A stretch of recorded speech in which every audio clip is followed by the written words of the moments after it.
Hello, this is Julian with Coffee Reviews, and today we will be reviewing the Odola Daylot Wash Processed Ethiopia from Ilse Coffee. And there's the bag right there.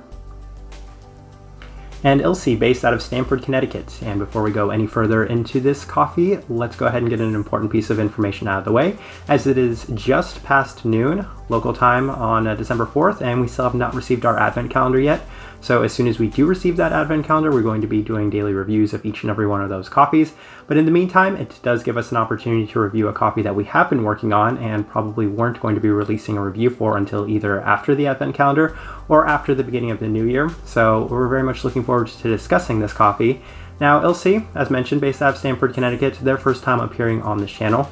Now, there was another coffee from them that was suggested to us by our good friend and subscriber, Howard. So shout out to and thank you to Howard for his suggestion with the coffee roaster. Now, when I ordered that other coffee, I saw that this coffee had just been released, and it's the same coffee that we recently reviewed from Say. So it's going to be fun to kind of compare and contrast both of those coffees. So this right here is day 18 of this coffee. And recipe we went with for this one was a 16:1 water to coffee ratio, brewed at 208 degrees Fahrenheit through the Chemex. Now, I would definitely call them on the lighter side of a light medium American. Whether or not you want to go full light, that's up to you, but that's what we'll go with for the roast profile. With all that out of the way, let's go ahead and start discussing this coffee. So day 5, which was our first impression, and you could have fooled me that this was actually a natural processed coffee, because this coffee was a very lively and out there cup of coffee just based off of that first try. So as the coffee had cooled down, there was definitely a strong bit of lively berries, but at the warmer temperatures, you were experiencing a fair bit of this pretty strong florality, which was pretty interesting, and there was definitely a distinct herbality in the cup as well. So my first impression was it was an interesting cup of coffee, as there was an abundance of flavors in this cup, and we were just going to see how this might develop. Day 7 ran it through the V60, and I honestly thought I had switched out the coffees because the way that this coffee was coming out was just so different from the first time I tried it, as there was definitely a very strong pronounced, I describe it as burnt butter popcorn, but I think the best way to maybe describe it in coffee terms is smoky honeysuckle, and that was very persistent throughout the time drinking this coffee. And it's very interesting that they don't have any floral flavor notes listed on here, especially the honeysuckle. They have honeysuckle listed on the other coffee that we're reviewing, so that's why I thought I might have switched them out, but no, it was definitely this coffee, and it was definitely a pretty smoky honeysuckle. Soft yet delicate citrus in the finish. It was also lingering quite a bit in the background as well, so pretty interesting. I thought we were just drinking 2 different cups of coffee. Day 9 ran it back through the Chemex, and it's wildly herbal, and the herbals were a little less pronounced in the V60, but it was very much present again. Fair bit of citrus as well, but again, it was still most notably that smoky honeysuckle that was dominating the cup. A lot of natural, like, red berries, though, as the coffee had cooled down. I was getting a lot more of the red berries in the Chemex than I was through the V60, but they were most pronounced when they were cold. And I most notably want to say that when this coffee is done as a cold brew, that's the most distinct factor in this cup of coffee, some really, really strong red fruits. So, still strange, day 9, but we persisted with it as we went back on day 11, and as weird as the coffee's been, it still continues to remain this kind of smoky honeysuckle in a pretty interesting way. It was losing a fair bit of the herbals, though, as well, and that was a theme throughout this coffee. As the coffee had aged a little bit more, the herbals were kind of dissipating, which was a good thing because I wasn't a huge fan of them to start with. So day 13 went back and upped the temperature, and I really found some huge positives from upping the temperature with this coffee, and that's why we settled on 208 degrees, as the sweetness was really pronounced and it was coming out. Very lasting cup of coffee too.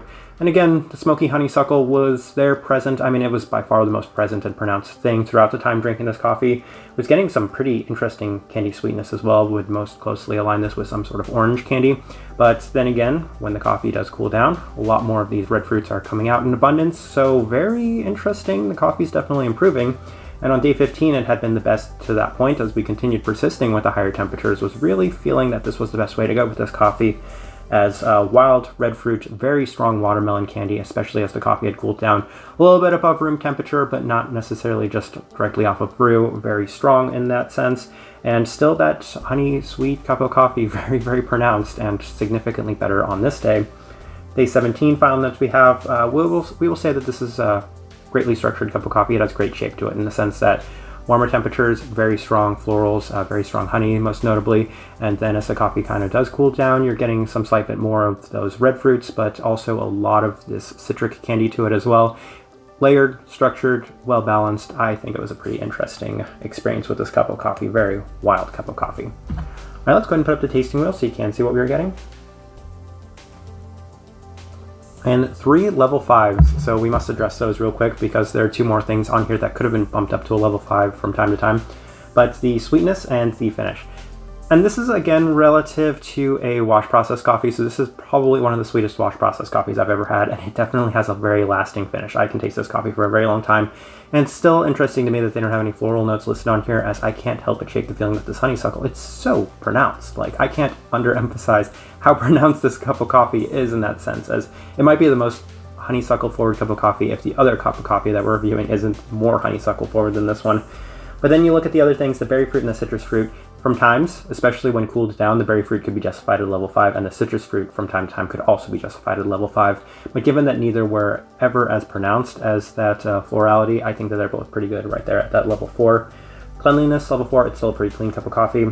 Caramel, we've been kind of touching a little bit on the candy sweetness in this cup of coffee. I would align that somewhat with the caramel, so I think it's pretty good at that level 3. Let's see here what else we have. Acidity, level 3. I think it's actually on the lower side of that level 3, but I still think it's a level 3. Spice, saltiness, you have at least a level 1 for everything else. It's a lighter bodied cup of coffee, so we have that as a level 2. Smokiness, we've been kind of touching on the smoky honeysuckle in this cup of coffee a lot, so it's not that bad. It's not like really heavy in this cup of coffee, but it's definitely there for me. And I actually really like the way that this tasting wheel looks. The bitterness, I think, is a slight bit of the savory, the herbal bitterness that's in this cup of coffee. I mentioned that the herbals were very pronounced earlier in the cup of coffee, but it's definitely since dissipated. I think it looks pretty good for the most part. Alright, overall thoughts and impressions of this coffee. And I said from the start that I was going to kind of compare and contrast it to the Say coffee, and we're drinking 2 different coffees. This Say was definitely a little bit more delicate and pretty cup of coffee. This one here is wild and out there and kind of crazy.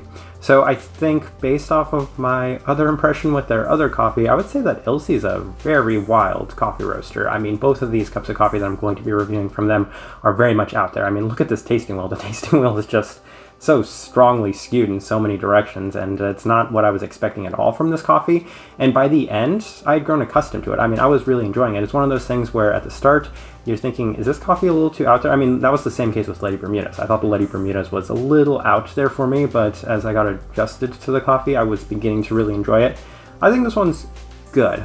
I enjoyed it. I think the Say is just a little bit more in line with what I tend to like, but just the overall interesting experience of this coffee was very much a joy for me. So the type of person I would suggest this coffee to is somebody that really likes their out there flavors, most notably those florals, but some really strong sweetness in this cup of coffee. I mean, I'm not underemphasizing how sweet this was, especially for a wash process coffee. Left a very lasting finish and impression on me as a whole. So keep those things in mind. Gonna get a fair bit of citric candy to it, but I think if you're really liking cold brews and you really like those red berries, this might be a fun way for you to go, as I really like the way that this coffee does come out as a cold brew, and I've almost never said that for any sort of coffee. So yeah, take that how you will, but I think I will leave this review at that, as we have the other coffee to review, and I'm not entirely sure when that review is going to come out, but it'll probably be just as interesting, if not as wild, as this coffee was.